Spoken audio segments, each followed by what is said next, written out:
মামা লিখতে নিয়ে খাই বলে হাজার না খাই নিছে ওরা না খাই থাকে কেমনে? হরে মামা, তুই কথা ঠিকই কইছস। আমিও চিন্তা করি, এত মানুষ, হাজার হাজার শিশু বাচ্চা, নারী কেমনে না খায় দিন কাটায়।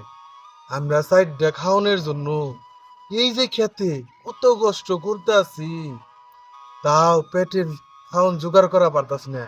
আর ওরা ইসরায়েলের হামলার কারণে ওরা কামই করা পার না, ওরা খাইবো কেমনে? আমি ওই চিন্তাই করি।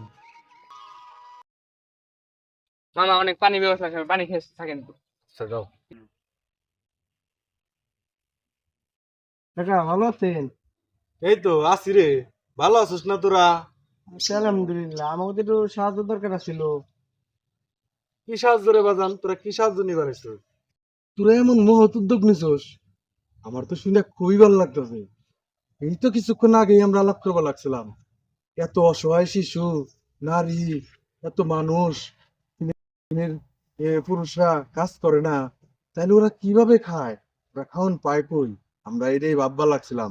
তোমরা খুব ভালো উদ্যোগ নিছো। আমি চাই তোমরা আরো এইভাবে মানুষের কাছে সাহায্য সহযোগিতা করো। আমি অবশ্যই তোমাকে সাহায্য করুম।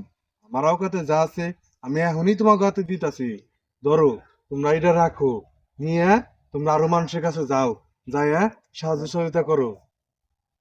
তোমরা হাজার নিরহ শিশু, মহিলা এবং গাছবাসীর পাশে তোমরা তোমাদের সাধ্য মতো সাপোর্ট দিয়ে দাও। আল্লাহ তোমাদের সহায় থাকবে, আমি এই দোয়াই করি। তো যাও, তাহলে আমি কাজ করি। হ্যাঁ কাকা আপনারও ধন্যবাদ আমাদের সাহায্য করার জন্য। আচ্ছা, তাহলে আমি কাজ দোয়া করেন কাকা অবশ্যই। আচ্ছা, ঠিক আছে বাবা।